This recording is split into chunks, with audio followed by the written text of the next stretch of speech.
cerca de...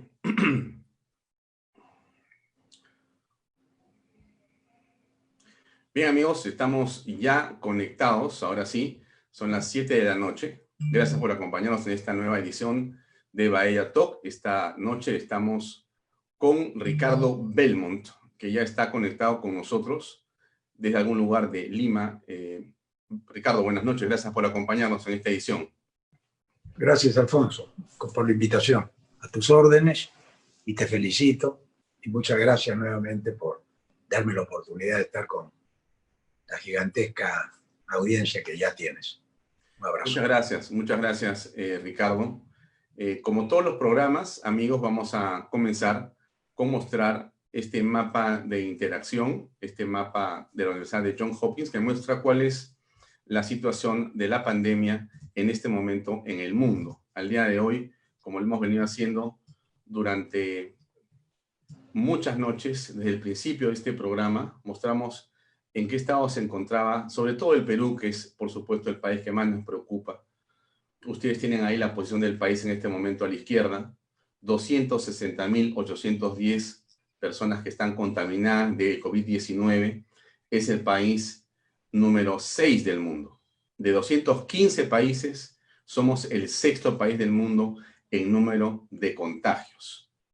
Esta es la realidad. Y los contagios continúan.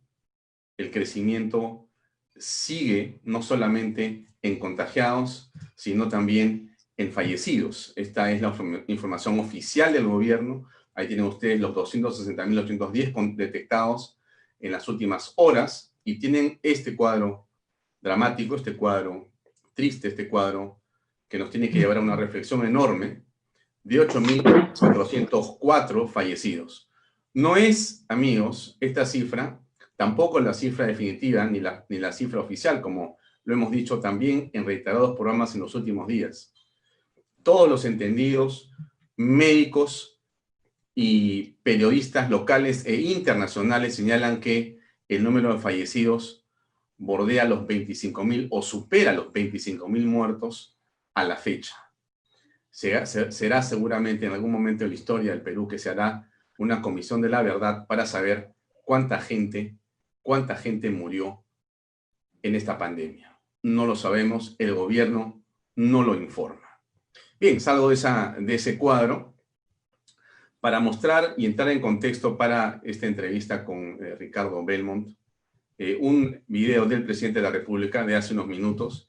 El presidente estuvo hoy recibiendo una donación del gobierno de los Estados Unidos en un número de 200 y pico de respiradores mecánicos fueron donados al Perú. El presidente Vizcarra dijo lo siguiente. Escuchemos 1 minuto 40, por favor. Adelante. Manifestarles que hoy, 23 de junio,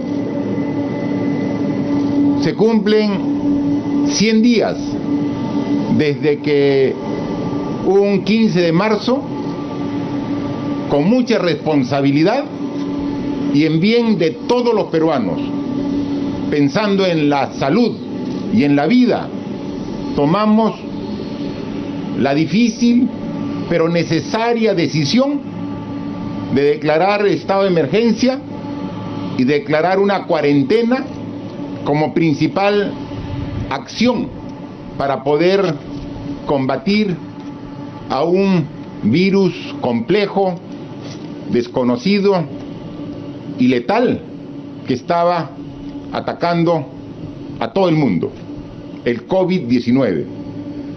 Desde ese día, 15 de marzo, no hemos descansado un solo día para, analizando la situación, tomar las medidas adecuadas para combatir esta enfermedad. Hoy, 100 días después, tenemos que ratificar que todas las acciones que hemos tomado las hemos hecho pensando en lo más importante del país, las personas, el ser humano, el interés individual y colectivo que forma parte de nuestra sociedad. Bien, ese era el presidente de la República hoy, en la tarde, o creo que al mediodía, cuando recibió esta donación.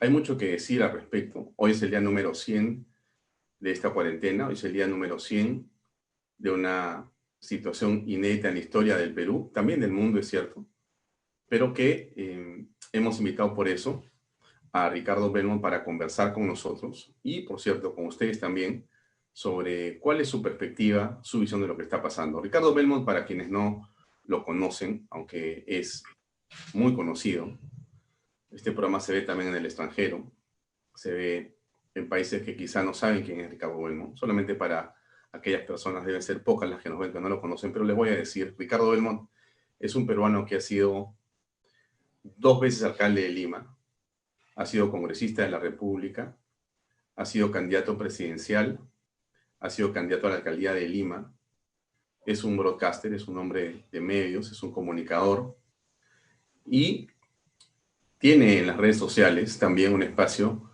que él mismo ha construido, de seguidores y de gente que lo escucha diariamente. Y por eso hemos creído interesante, hemos creído importante escuchar cómo ve Ricardo Belmont desde su posición lo que está pasando en el país y lo que puede pasar en el país. Ricardo, buenas noches. Gracias por acompañarnos en esta edición de Bahía Talk número 100 de la pandemia. ¿Cómo ves la situación en este momento? Yo la veo muy mal, Alfonsito, muy mal. La veo mal porque eso de que te metan a tu casa y que después se den cuenta de que el fracaso ha sido absoluto y que comiencen a darse cuenta que la economía hay que reactivarla con una pandemia que lo que hizo fue generar miedo, pánico, desmerecer al peruano, considerarlo ignorante, indisciplinado, flojo, que no tiene cultura. Y yo estuve en contra de esto del primer día, de que los estados de emergencia, ¿no?, te invitan a una preocupación. Así se instalan los gobiernos dictatoriales en todo el mundo. Y este gobierno se ha atrevido a mandarnos a la casa, a robarnos nuestra libertad. Yo el primer día dije que no estaba de acuerdo, el 15 de marzo, dije no estoy de acuerdo con esto, porque tú no puedes privarle de la libertad a nadie y a nadie le puedes decir cómo debe cuidar su salud porque cada persona se cuida a sí misma. En un país libre, esto es así, increíble que esto suceda, pero acá ocurre todo lo contrario. Por eso estoy en contra del gobierno, como ha actuado, me parece que ha complicado la situación, ha roto la cadena productiva, el país está paralizado. Pero se puede decir, Ricardo, que ante una situación inédita en el mundo, no había muchas opciones el día al que el presidente ha hecho referencia, el 15 de marzo en la noche, y la decisión que el presidente tomó fue la correcta. Si en la mayoría, creo que quizá coincidirás también en que la decisión inicial del presidente, y te lo pregunto, si coincides que fue correcta, la pregunta es, ¿en qué momento es que las decisiones del presidente comienzan a ser, en opinión tuya, equivocadas? Bueno, para mí primero no fue correcta. Pero en el caso que hubiera sido correcta, la campaña que se hizo de miedo a través de los medios de comunicación pagada por el gobierno, gastando plata para meterle miedo a la población, para mí me parece que ha sido absolutamente contraproducente, porque el miedo no se borra así nomás. Podrá pasar el virus y algún día entenderemos lo que hay abajo de esto. Abajo de esto, para mí, hay una lectura de un gobierno fascista, de un gobierno que ha privado de la libertad a la gente y le ha pagado mucho dinero a los medios de comunicación para que nos quedáramos en casa. Los países, Estados Unidos y otros países, dicen otra cosa. O sea, cuídense ustedes, mantengan la debida distancia, pero no cierra ni paraliza el país. A mí me parece que esto no ha dado resultados. Las cifras que ha presentado lo demuestran. Ningún otro país ha tenido 100 días de captura en los hogares. metiendo preso a la gente, robándole a los ambulantes, pegándole y abusando de ellos. Ha sido realmente una muestra palpable de una dictadura disfrazada que yo la viví lamentablemente, la viví en carne propia, y no me gusta cuando te privan de la libertad. No me gusta que el papá gobierno después decida a quién le da plata, a quién no, a quién le da bonos, a quién no, que los policías se hagan dueños de las calles y los soldados, a la usanza de países capturados, nos hagan sentir que somos inquilinos en nuestro propio país. No me gusta, nada. Pero tú has dicho de que hay algo abajo, que hay algo que está como... Yace. Sí, sí, que subyace. Es un poder invisible, por usar el título de un libro de mi padre. Bueno, hay un poder invisible ahí abajo. Gracias, Ricardo. Hay un poder invisible que aparentemente está debajo y que tiene una intencionalidad política. Entonces, ¿puedes explicar en qué basas esto? ¿Qué es lo que piensas al respecto? Mira, nosotros nos dejamos llevar por la moda. Por la moda. Nosotros somos, todo lo que viene de afuera prende aquí, pero todo lo del Perú no prende afuera.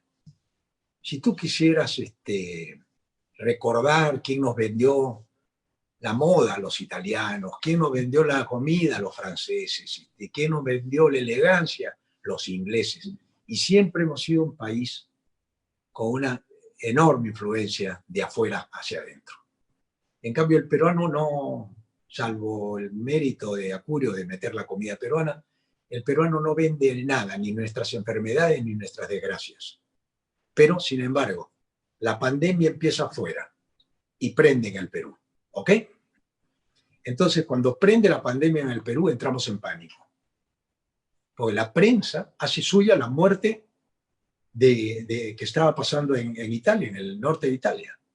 La hace suya. Y después hace suya lo de Nueva York. Son realidades distintas, absolutamente distintas. Nosotros tenemos la capital de Lima, que era el gran problema inicial, con una costa maravillosa, donde a la gente se le confinó en los cerros, en las supuestas casas, quédense en su casa, cuando el 60% de la gente que vive en los asentamientos humanos, como yo le llamaban antes, no tienen casa. Tienen un lugar donde alojarse, donde vivir, y muchas veces en condiciones infrahumanas. El sistema sanitario del Perú era un desastre. Hace 5 años te morías en la puerta de un hospital. Hace 5 años. Y cuando yo decía en mis campañas, y lo he dicho por el aire, por la radio, desde 1995, la salud pública tiene que ser gratuita y la única condición para curarte tienes que estar enfermo, la gente decía que yo tenía ideas socialistas. Bueno, señoras y señores, ahora el mundo se ha vuelto socialista. Porque el mundo dice, señores, ahora hay que cuidar a la gente, cuando ya es tarde. Nosotros somos expertos en autopsias, hermano, pero no somos expertos en curar. La salud preventiva es lo más importante que hay. Y la salud preventiva hubiera evitado este pánico, ¿no? Donde una ciudad que tenemos una costa maravillosa, somos la única capital de Sudamérica que tiene mar, aire puro. En el mar nadie se contagia. En lugar de decirle a la gente, vayan, señores, hagan una vida al aire libre, vayan a los parques, no se junten, los confinaron en sus casas. Esa gente ha salido por hambre. Y esto no lo sabía el gobierno. No conocen el Perú. Eso es lo malo cuando viene un presidente, y lo digo con todas sus letras porque lo he sostenido el primer día, que se encuentra la pelota frente al arco y la tira a la tribuna. La pelota la tenía en el arco, pero como nunca jugó de centro forward, de 9, la pelota la tiró a la tribuna. Porque una cosa es ser ministro, una cosa es que te llamen a ser vicepresidente y que te encuentre la pelota frente al arco y llames a una serie de improvisados, y con los improvisados que lo hemos visto en el Ministerio de Cultura, de Educación, del Interior y en todos lados, han habido cambios de ministros que en otro momento de histórico ya el gobierno hubiera pedido, le hubieran pedido que por incapacidad se vaya. Pero ahora no pasó nada. Las encuestas nos manipularon, los medios de comunicación pagados porque si no entraban en quiebra, quebraban los medios de comunicación tradicionales, fueron donde Vizcarra y le plantearon el gran negocio. Mire, vamos a meter a la gente en sus casas, vamos a quitar las garantías. Y mientras no tenemos garantías, paramos el caos social que ya se venía en el Perú. En el Perú se venía un caos social tremendo. Estaba pasando en Chile, había pasado en Ecuador, había pasado en Colombia. La gente estaba harta de un sistema que ha fracasado en América Latina. Y eso es lo que subyace de todo este asunto. Se agarraron de la pandemia para salvarse. El ministro Zamora ha dicho el día de hoy que él estima que con la cuarentena, tal y como ha sido planteada por el gobierno, se evitó la muerte de 145.000 peruanos. ¿Cómo saben? Esto, o sea, acá hay una bola de cristal, pero esa bola de cristal arroja resultados totalmente cambiantes cada día. El ministro puede decir lo que le parezca, y yo tengo derecho a creerle o no. Yo no le creo nada de esto. Ni al presidente, ni a los ministros, ni a la prensa. No les creo, me han mentido siempre. Eso es todo. En mi opinión, estamos viendo los efectos y no estamos viendo las causas. La causa que subyace aquí es que Vizcarra se salvó con la pandemia y quisiera que la pandemia dure 2 años. ¿Y de qué se salvó Vizcarra? ¿De qué? Del fracaso inmenso que tenía desde Kuczynski, corrupto totalmente, que tiene que ser retirado del Congreso. De ahí cierra el Congreso, porque el Congreso no sirve, convoca unas elecciones para enero, al guerrazo, pero antes un referéndum que no sirve para nada, de ahí unas elecciones, de ahí vienen los Juegos Panamericanos, de ahí se farrean la plata con los Juegos Panamericanos, contratando a una empresa inglesa que nos dio una gran inauguración y una gran despedida en los Juegos Panamericanos, con unos resultados espantosos para el Perú, que salió 9º. Pero la gente estaba feliz porque le vendieron la idea de que eran los mejores Juegos Panamericanos. ¿Sabes cuánto costaron los Juegos Panamericanos? $1.500 millones. 1.500 millones de dólares para 15 días, donde la empresa que hizo los Juegos Panamericanos es la misma empresa que ahora ha contratado el presidente para que resuelva el problema del norte del país, donde le van a entregar 7.000 millones de soles. Este país está colonizado, este país está partido en pedazos y además ha roto la cadena productiva, y acá no se habla de los despedidos, que son 2.400.000 despedidos, según cifras oficiales, que se quedaron sin trabajo, mi querido Alfonso. Y acá estamos hablando de cuántos fallecen, cuando nunca hablamos de cuántos niños anémicos nacen en el Perú, porque nunca le interesó el tema sanitario. A nadie. No a nadie. A los gobiernos que han habido. Sí, esa cifra a la que haces referencia es absolutamente cierta. Está aquí, amigos. Yo la comparto con ustedes. La habíamos mencionado acá en programas anteriores. Está en los medios, es de público conocimiento. Pero es importante no pasarla por alto, ¿no? El empleo ha perdido en el mes anterior, 47%. Y hay más de 2.3 millones de personas solo en la ciudad de Lima, que no tienen ya trabajo, pero yo preguntaría, Ricardo, esta situación en la que nos encontramos ahora, ¿cómo puede resolverse? Porque esta pandemia se supone que está pasando o que va a pasar. Estamos en medio de una crisis económica muy severa. ¿Qué oportunidades tiene el Perú para salir de esto? Bueno, primero levantarse, porque estamos de rodillas ahorita, ¿no es cierto? Nos han golpeado tanto que hay 2.400.000 personas que no tendrán qué comer si no tienen ahorros. Acá no se ha pensado en la economía, cuando lo único que hay que hablar es de la economía, porque la economía trae salud. Una persona que no tiene plata y que sus hijos se enferman y que la medicina les suben el 25, el 30% y hay escasez de medicina por la gran demanda, ese pueblo se enferma. Y recomponer la moral de una nación es mucho más grave que recomponerlo de una enfermedad. Una enfermedad física, con una buena rehabilitación y con un buen tratamiento, sales adelante. Pero una enfermedad psíquica, colectiva, socialmente golpeada en lo más profundo, que es la dignidad del ser humano, que le han dicho, quédate en tu casa, que yo te voy a cuidar, mientras hemos visto que se farrean el dinero. Esto es lo que ha enfermado al país, y yo creo que la única forma de salir adelante es hablando con transparencia, y donde terminemos con la corrupción, de la cual ya nadie habla. Nadie habla de la corrupción. O sea, estamos tan preocupados que ya nadie se muere de nada, solamente de coronavirus. O sea, en el Perú antes nadie se moría, ¿no es cierto? Todos estábamos sanos, no había cáncer, no había hipertensión, no hay estrés. El coronavirus nos sanó de todas las otras enfermedades. Para mí, nosotros tenemos una enfermedad mayor que la pandemia, que es la endemia.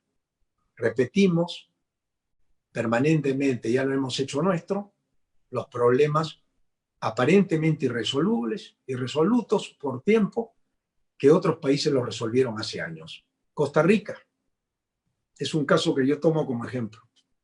Construyó 1000 pequeños postas médicas cerca de tu casa, porque la gente no tiene que ir a un hospital. Ese es el error más grande del mundo. Cuando tú te enfermas, Alfonso, yo me enfermo, yo tengo un dolor de estómago ahora y tengo náuseas, yo corro a un hospital cuando podría ir a una posta médica, me dan un calmante, me dan una pastilla para los nervios, porque primero es estrés, mucho puede ser estrés, y me dicen, miren, está usted en observación. Pero si yo voy a un hospital donde hay alguien que realmente necesita una intervención seria, le estoy quitando la oportunidad. Esto no se previó y estas son las consecuencias. En la parte económica tampoco se previó y no se puede resolver ahora qué se hace con 2.400.000 personas que han quedado sin trabajo. Ahora vienen los efectos. Más delincuencia, más policías, más patrulleros. Vamos a necesitar un policía cada uno para salir a la calle. Pero hay una cosa grande que a mí me gusta. El pueblo peruano, a pesar del hambre y de la pobreza y de la miseria que lo ha llevado este gobierno, el pueblo peruano ha demostrado ser más decente que el gobierno. Porque en el gobierno chorean y el pueblo ni siquiera ha hecho un asalto de una sola farmacia, que yo sepa. El pueblo ha respetado la pobreza de su barrio, de su distrito, de su familia, y se han comportado de una manera extraordinaria. Eso es lo que yo veo, Alfonso.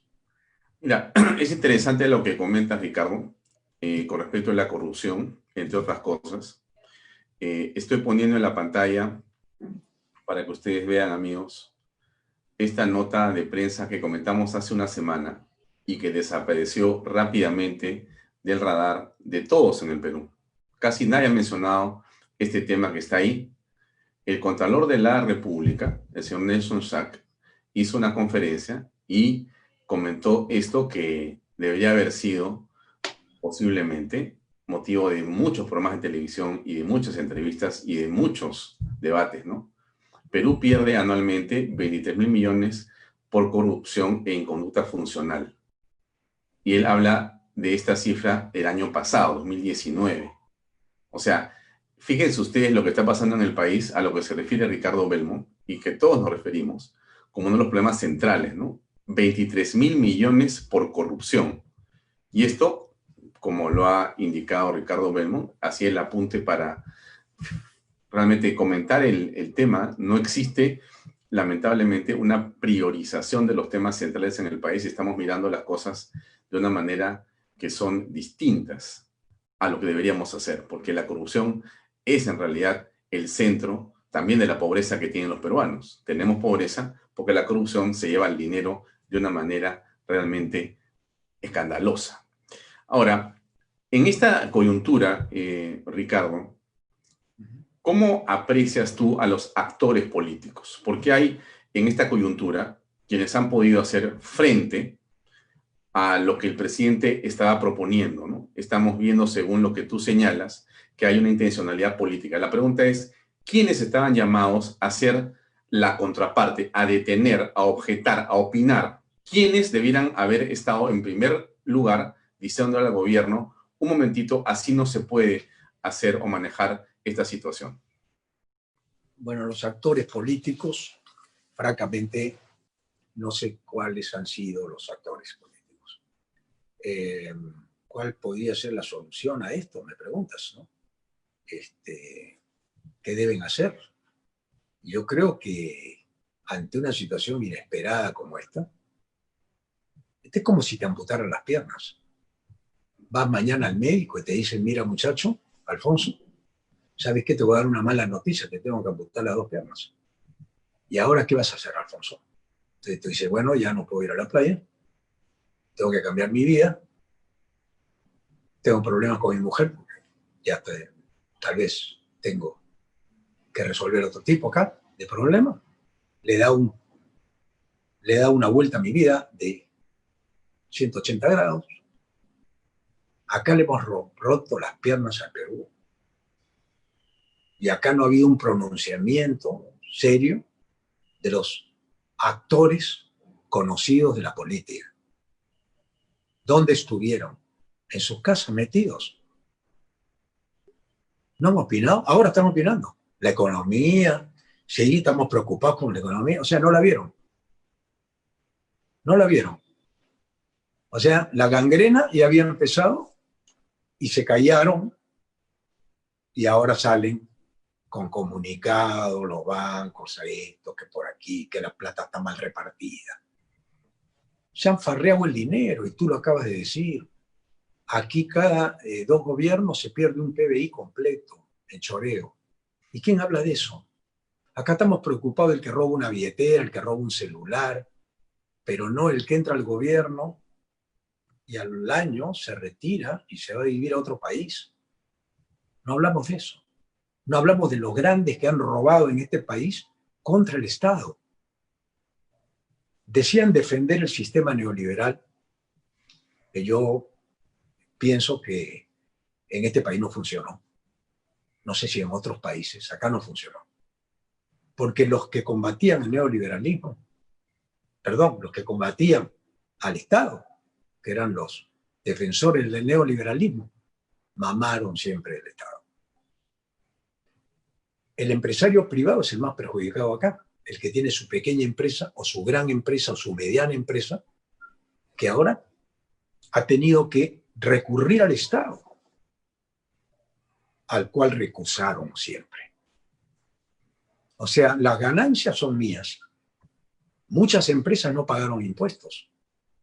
Les condonaron las deudas, les condonaron los impuestos a las grandes empresas que ahora han ido a cobrar 10 millones de dólares, de soles, y que se han acogido a este despido. ¿Cómo le llaman al despido? Es un nombre que le han puesto a suspensión perfecta. Ah, sí, suspensión perfecta, se llama la tormenta perfecta, hermano.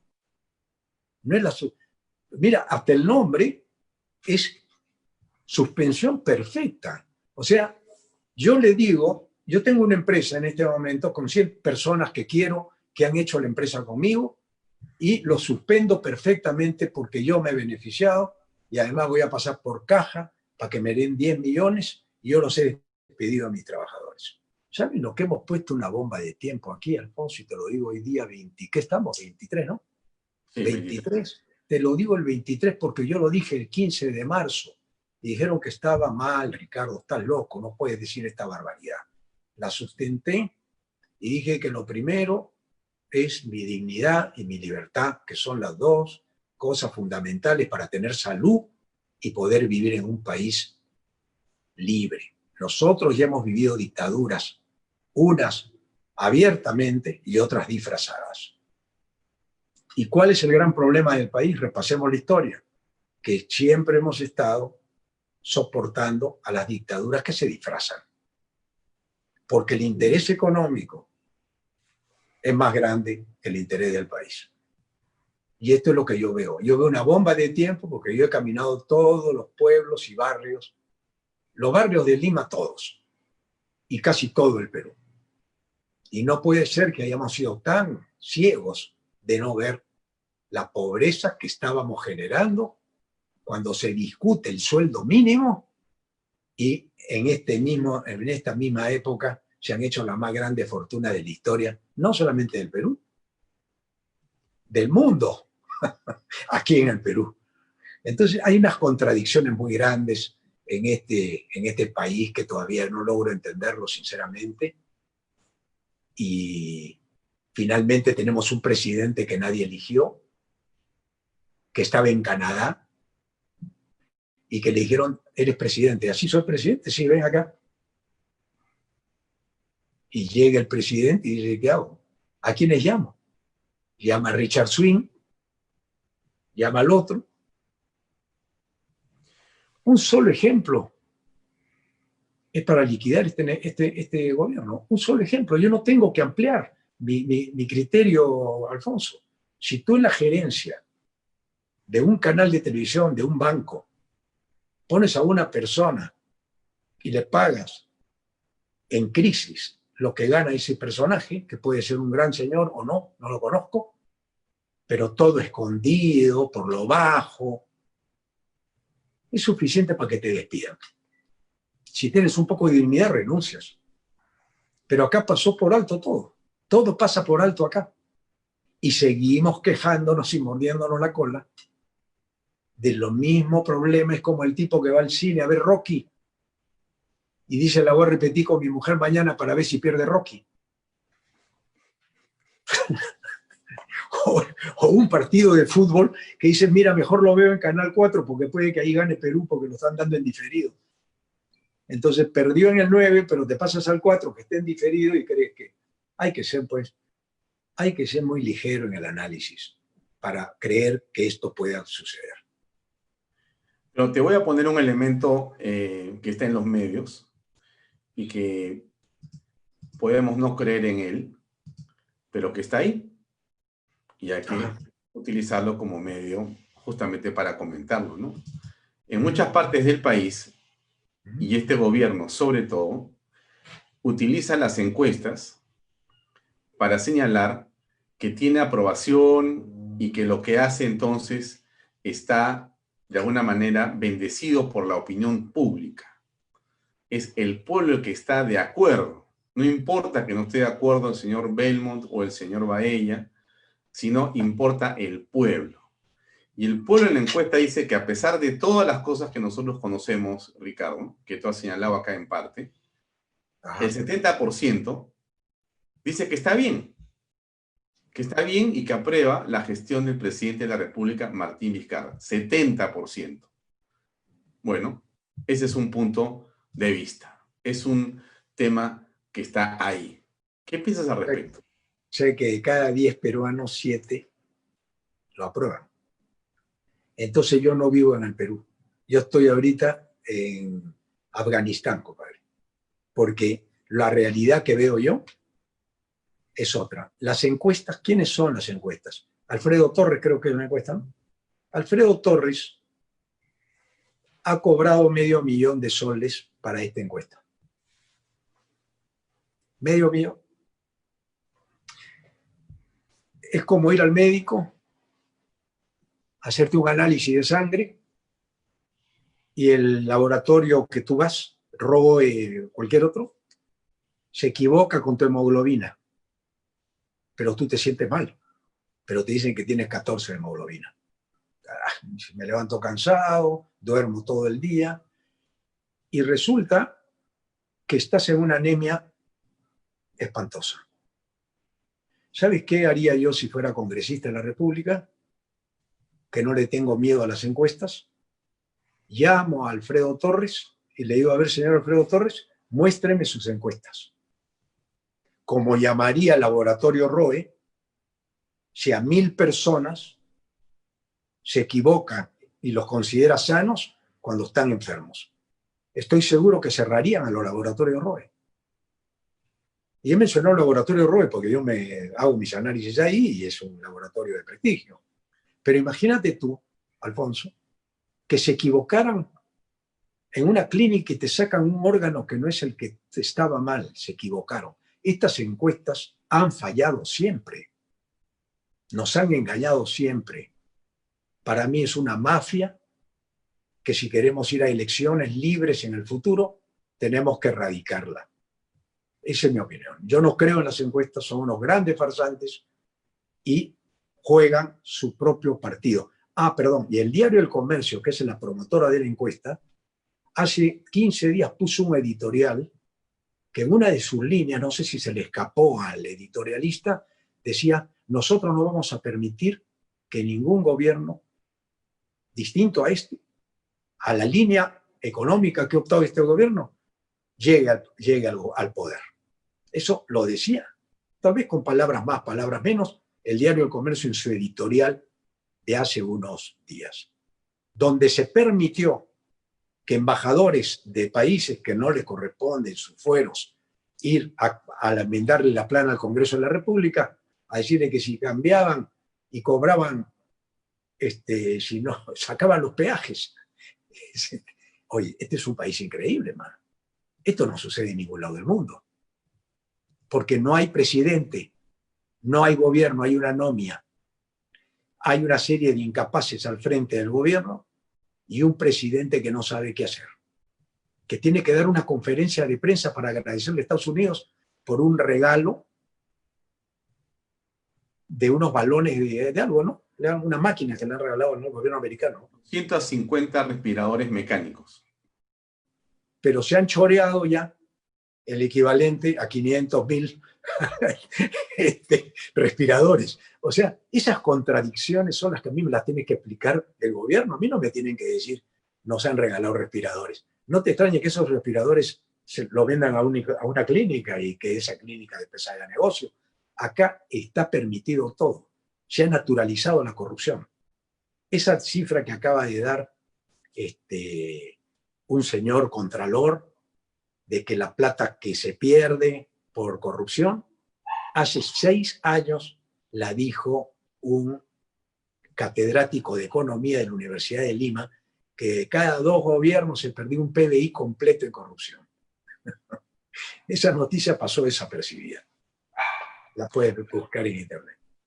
Claro. Ahora, pero ¿qué es, en todo caso, lo que se puede hacer? Porque el gobierno utiliza las encuestas para señalar que el público está de acuerdo.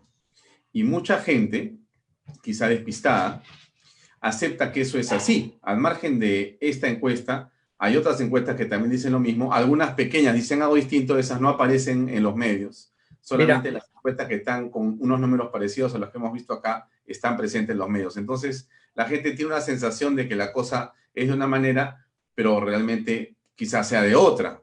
La pregunta es entonces, ¿a quién hay que creerle, Ricardo? ¿Cómo y qué es lo que hay que hacer en todo caso? Hay una crisis informativa profunda acá. Sí, sí, ¿no? Lo que tú dices es una verdad pues, enorme, ¿no? Acá nosotros creemos lo que está de moda y las encuestas ya se instalaron como una verdad sacrosanta. Acá la gente duda de Dios, pero no duda de las encuestas. Y Montesinos declaró que a Datum le daba $30.000 mensuales y a CPI $25.000 mensuales durante todo el gobierno de Fujimori. Y esas encuestas las publican los periódicos que también estuvieron con Fujimori recibiendo plata y que nunca nos dijeron. Entonces nos han mentido tanto que si tú le sigues creyendo al que te miente, como decía mi padre, cuando el traidor te traiciona una vez, la culpa es de él. Pero si el traidor te traiciona 2 veces, la culpa es tuya. El Perú tiene que hacer un acto de contrición y darse cuenta que hemos sido unos grandes pelotudos y seguimos siéndolo porque les creemos a quienes nos engañaron siempre. Y vuelvo al ejemplo del laboratorio. Te diagnosticaron una enfermedad que no tenías y te enfermaste por otra receta equivocada del médico. Ambos irían presos. Aquí hay libertad para mentir, hay libertad para robar, hay libertad para engañar. Mientras no haya un gobierno transparente, desde comienzo a fin, aquí estamos generando un problema social sin precedente más grande que el COVID-19. El COVID-20 y 21 va a ser terrible para esos 2 millones de personas que se han quedado sin trabajo. ¿Dónde trabajaría Ricardo Belmont si durante 20 años ha trabajado en un banco y lo despiden a la edad de 50 años? ¿Qué hace? Y no ahorró nunca porque no fue un tipo previsor y fue una persona que no le interesaba el dinero. ¿De dónde va a vivir esa persona? ¿De dónde? Eso no se ha preguntado nadie en el gobierno. Fíjate, el presidente del Banco Central de Reserva es el que más gana en el Perú. ¿Ok? Acaban de contraer un préstamo de 11.000 millones de dólares. Y hasta hace 2 años nos decían que el Perú estaba extraordinario porque tenía reservas por 40.000 millones de dólares. ¿Dónde están las reservas para emitir bonos soberanos y endeudar al país? ¿Dónde están las reservas que han hecho que el Perú hoy día tenga que captar 11.000 millones de deuda? Y estos señores han sido incapaces de donar el 25% de su sueldo para dar un ejemplo al país, para que así las escaleras que se barren siempre de arriba hacia abajo. Si el presidente daba el ejemplo, el presidente del Banco Central daba el ejemplo, los ministros daban el ejemplo, los congresistas daban el ejemplo, los funcionarios daban el ejemplo, todo el país se hubiera pegado a una onda colectiva extraordinaria de civismo. Y no se hizo. Sin embargo, le pedían al pueblo que no trabaje, que se quede en su casa y que vea cómo resuelve el tema. Cuando el 46% de la gente no tiene refrigeradoras en los asentamientos humanos, no hay que guardar la comida para una semana, tienes que comer en el día. La fuerza más grande de este país está en los ambulantes y los informales y aquellos que no tienen propiedades y pagan renta y tienen un pequeño negocio. Esos los han regresado a sus inicios con tanto esfuerzo. Eso es lo que a mí me duele, Alfonsito. Yo te digo con franqueza, estoy preocupadísimo, no por mí, yo ya estoy hecho, estoy una vida, por lo que se viene para nuestros hijos, nuestros nietos. Le robaron sus vacaciones, le robaron su salud. Yo tengo un niño especial, mi hijo está en tratamiento de medicinas. Es decir, el cuco, de chico nos decían, ahí viene el cuco. Bueno, el cuco vive con nosotros, nos gustó, estamos un poco con el síndrome de Estocolmo, me cuesta a mí empezar a trabajar, estoy seguro que a todos nos va a costar volver a empezar, y la gente que se quedó sin trabajo, yo no sé qué va a hacer. ¿El gobierno los va a mantener? No sé. El gobierno ha publicado hace unas 4 horas en sus redes sociales, lo que comparto con ustedes, resultados de lo que ha sido estos 100 días. 1.323 camas UCI cuando antes habían 276. Más de 6 millones de estudiantes reciben sus clases a través de Aprendo en Casa. 143.409 micro y pequeñas empresas han accedido al Fondo de Apoyo Empresarial por un monto mayor a 1.716 millones de soles. Y, para terminar, 1 millón de puestos de trabajo que van a ser generados con un gasto, una inyección del dinero de todos los peruanos de 6.600 millones en el programa Arranca Perú. Arranca Perú. Eso es lo que el gobierno señala hoy en sus redes sociales como, digamos, hitos, como resultados, como lo que ha sido su gestión en estos 100 días. Son temas que podemos apreciar en las redes sociales del Estado. ¿Qué piensas, Ricardo? Bueno, yo quisiera creerles, para empezar. Quisiera creerles, pero con los 11.000 millones que el Fondo Monetario le va a dar, van a farrearse ese dinero con todos estos eslogans. Arranca Perú. Reactiva Perú. Reactiva Perú. La que me ha gustado más es la suspensión, ¿cómo se llama? La suspensión perfecta.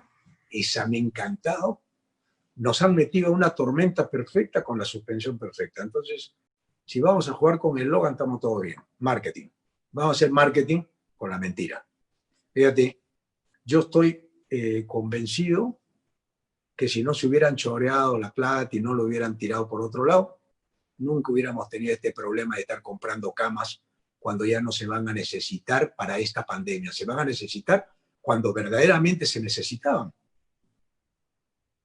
Cuando verdaderamente se necesitaban las camas y la gente iba y le decían dentro de 3 meses tienes una cama en el hospital del empleado, dentro de 3 meses, esa persona se moría en esos 3 meses. ¿Qué es lo que ha pasado ahora? Ahora la gente no se ha muerto de coronavirus. Los infectados y el índice de letalidad en el Perú es bajísimo. Mi secretaria tuvo coronavirus comprobado por el Ministerio de Salud. Y ella estaba conmigo y me dijo, don Ricardo, me siento pésimo, estoy con fiebre. Fue el Ministerio de Salud, se llama Giovanna Reate, por si acaso, para que constaten que es verdad, y yo estaba con ella. Yo no fui a hacerme la prueba, pero yo he estado 10 días en mi casa con unos dolores de cabeza, pésimo del estómago, esto, porque yo no quise hacerme el coronavirus para no sugestionarme. Me curé en mi casa con antibióticos, con paracetamol, con limón y a punto de quión caliente en la mañana y en la noche.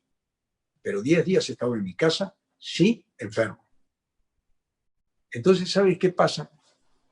Que no me dejé dominar por el miedo.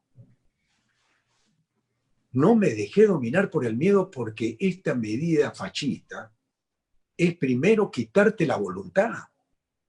Y sabes, al extremo tan grande que todo el que critica al gobierno te pone en el membrete de afrofujimorista.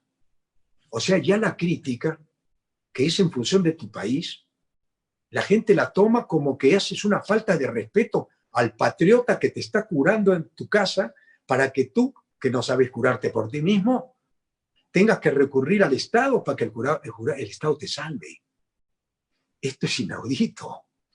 Si yo tuviera 13 años me como el cuento.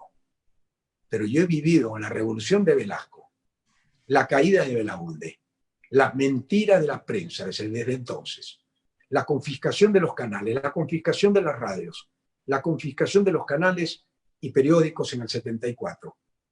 He visto después la recomposición de la democracia que no fue tal. Muy rápido entramos a entregar el país, a farrearnos la plata, y esta es la consecuencia que no queremos ver hoy día, que se ha agravado con los 2.400.000 desempleados, Alfonso. ¿Cuántas personas vas a contratar tú de esos 2.400.000? ¿Puedes hacerlo? Ninguno. Yo le pregunté a un empresario que tiene una gran empresa hoy día, no voy a decir su nombre por respeto a esa persona, que daba trabajo a 2.000 personas.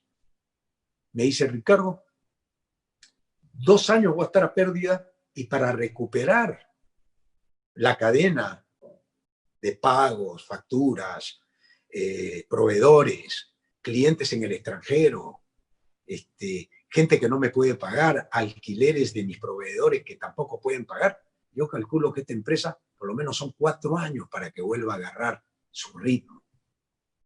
Entonces, estamos hablando de un estallido social muy probable que se dé. Y ahora lo que hay que pensar es cómo paramos esto. ¿Con verdad o con encuestas? ¿Con amputación de más miembros en nuestro cuerpo? Porque al final nos van a terminar amputando a nuestros hijos. Porque a nuestros hijos que no los podemos darle la educación y la salud que queríamos. Estos hijos nos abandonan y nos dicen que hemos fracasado en la vida. Ya la palabra del fracaso en el individualismo tremendo que nos han creado es que hoy día el que no tiene dinero es un fracasado. Antes buscábamos un profesional exitoso bajo otros patrones de conducta. Hoy día no. Hoy día este tipo se quedó pobre por su culpa. Es un pobre diablo. Y a ese pobre diablo le están robando la mercadería sin inventario.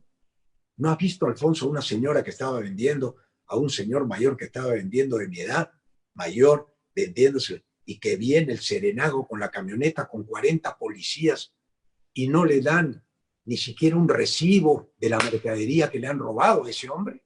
¿Y qué hacen esos del serenago y esa policía? ¿A dónde va toda esa mercadería? ¿Alguien la vende? ¿O se la comen? Entonces acá hay que hablarle al Perú en el idioma que nos entendamos. Basta ya de sabios que vienen acá a traer recetas extranjeras. Vamos a hacer una receta que ahora nos la sugiere Estados Unidos. Hay una frase de Manuel Belgrano, el gran prócer argentino, que decía: no hay que hacer lo que los países desarrollados nos digan que hagamos. Hay que hacer lo que ellos están haciendo en este momento. Esa frase es de Belgrano. Nosotros siempre hacemos lo que nos dicen. Hagan esto, hagan esto, hagan esto. Niños que no crecemos cívicamente ni políticamente. Estamos sujetos a las órdenes siempre de una entidad desconocida superior. Yo estoy en contra de eso. Me he pronunciado absolutamente en contra de la mentira, de la impunidad, de la corrupción, de la manipulación, de la cual hemos sido víctimas una generación perdida o 5 generaciones perdidas, partiendo de la premisa errada que tú estás enfermo cuando estás sano. Antes teníamos que cuidarnos cuando visitábamos a un enfermo. Ahora hemos tenido que cuidarnos cuando estamos sanos. Algo increíble. Y nos hemos enfermado por cuidarnos demasiado, cuando está demostrado que las defensas se hacen en la vida cotidiana. Claro, en la lucha, por supuesto. Claro. Mira, un ejemplo muy simple, tal vez para explicarme mejor. Cuando una persona tiene una operación, yo he tenido muchas operaciones mayores. A los 6 días te sacan del hospital. Y a los 2 días el médico te para de la cama y te dice: levántese y camine. Y a los 6 días te botan del hospital. Te dicen: váyase a caminar, respire aire puro, comience a recuperarse. Y tú comienzas a perder peso después de una operación mayor, no cuando sales de la clínica. A los 3 meses comienzas a perder peso porque tu cuerpo está sanando la parte herida de tu cuerpo. La gente ahora va a comenzar a enfermarse en proporciones que las clínicas no van a poder atender, a los hipertensos, a los cardíacos, a los que tienen, mira, problemas dermatológicos que son enormemente serios hoy día. Y ni hablar pues de los diabéticos, de las personas que tienen problemas renales. Se viene algo tan grave acá, Alfonso, que si no lo decimos los medios libres, independientes como el tuyo, que no está sujeto a ningún control ni a ninguna... ¿Sabes qué? Los medios comprados, lamentablemente, nos han hecho mucho daño, y ojalá que las redes sociales se fortalezcan, que podamos crecer, porque será la única forma de mostrar la otra cara en la luna, porque ahora estamos en una oscuridad absoluta, no hay luna llena. Yo quiero ver la luna llena. Yo no quiero ver la luna apagada. Y aquí hay un oscurantismo informativo y un oscurantismo político que nunca hemos imaginado. Al menos yo nunca imaginé ver esto. Ahora, ¿qué les decimos para ir cerrando, Ricardo? ¿Qué le decimos a los jóvenes del Perú que pueden escuchar la entrevista y decir, bueno, ante este panorama tan complejo, qué soluciones o qué caminos deberíamos tomar o actitud tener o qué hacer? Los jóvenes que participen, que se involucren, que estudien un poco la historia del país, que vean por qué vamos a cumplir 200 años de una supuesta independencia, que no ha sido tal, y que no hemos actuado de acuerdo a nuestro sentido de pertenencia. Yo creo que hay que adquirir nuevamente el sentido de pertenencia, sentido de barrio, sentido de calle, sentido de cercanía con el otro. A eso hay que decirle a los jóvenes. A los jóvenes no hay que decirles que salgan corriendo en busca de comerse al otro, sino de ser solidarios, como fuimos nosotros, mi generación. Yo salí de la Universidad Alfonso, mi primera promoción de la Universidad de Lima. Todos salimos con trabajo en los 90. los 90, salimos con trabajo. Uno se fue a Inca Kola, el otro se fue a Morabeco, el otro se fue a Escala, el otro se fue a Hogar, el otro se fue a Inca Kola, a Cola Inglesa, en fin. Nos buscaban en la universidad para darnos trabajos profesionales que habíamos salido. Hoy día hay más universidades que puestos de trabajo. Hoy día los profesionales hacían taxi informal. Y el taxi informal hoy día no puede trabajar. El trabajador informal se muere de hambre. Yo le quiero decir a todos los muchachos que están viéndome que ellos van a ser los nuevos creadores de la riqueza en el Perú a través del trabajo informal. Porque no te da el margen con todos los requisitos que te piden los estados que quieren consolidar estados elefantiásicos. No te da la economía para formalizarte. No tienes margen de ganancia para formalizarte. Entonces el mejor negocio hoy día es el financiero. Es el mejor negocio, el negocio financiero. Y el negocio financiero no lo podemos hacer todos. Lo pueden hacer los hombres que ya tienen los bancos, que tienen sus grandes capitales construidos a base de gran esfuerzo, supongo, pero que no resuelve el problema de la juventud a la cual tú me pides una solución a qué haría yo si fuera joven. Yo si fuera joven hoy día tendría que salir a la calle a vender lo que tengo en stock. Si tengo un stock, mis libros, si ya los leí, lo vendo. Tengo que empezar con algo, a generar dinero, para que corra el circulante entre nosotros. Pero eso no es lo que hoy día habla el gobierno, de producir riqueza en el Perú para que haya consumo y nuevamente la economía se reactive. Y son los vendedores ambulantes, y acá termino, porque acá hay un punto. Si no existiera el vendedor ambulante, hubieran quebrado las grandes compañías, porque las grandes compañías venden a través de los vendedores ambulantes el 70% de su producción. Los champús, las gaseosas, los energéticos, los chocolates, los caramelos, no los podrían vender ellos con vendedores pagados, no podrían. Tienen que necesitar a los ambulantes. O sea que el ambulante hay que respetarlo, cuidarlo, quererlo y apoyarlo. Eso es lo que yo sería. Yo sería un vendedor ambulante, mi querido hermano. Muy bien, amigos. Ha sido la visión de Ricardo Belmont. Esto es lo que pienso y esto es lo que digo siempre. Y tú sabes que no hay un libreto aquí. No, es una conversación franca y yo creo que la idea de Vaya Talks era eso y es eso. Y yo te quiero agradecer, Ricardo, sinceramente por tu franqueza. Yo creo que mucha gente en las redes sociales celebran en el sentido muy positivo el hecho que estés esta noche acompañándonos, ¿no? Yo te agradezco. También, pero ha sido un gusto realmente tenerte en el programa, Ricardo. Yo te agradezco, Alfonso, un gran abrazo y como siempre, donde hay sombra es porque hay luz arriba y está proporcional. Los detractores siempre son los mismos que la luz que lo refleja. Así es esto. Yo no me preocupo. Como decía Sammy Davis, este gran cantante del showman americano, decía, el público carece de importancia. Lo que importa es lo que tú trasladas. Muy bien. Gracias, Ricardo. Que tengan muy buenas noches. Muy amable. Gracias por acompañarnos. Chao, Alfonso. Muy amable. Gracias. Gracias. Muy amable. Amigos, ha sido una edición más de Vaya Talks. Gracias por acompañarnos. Era Ricardo Belmont con nosotros.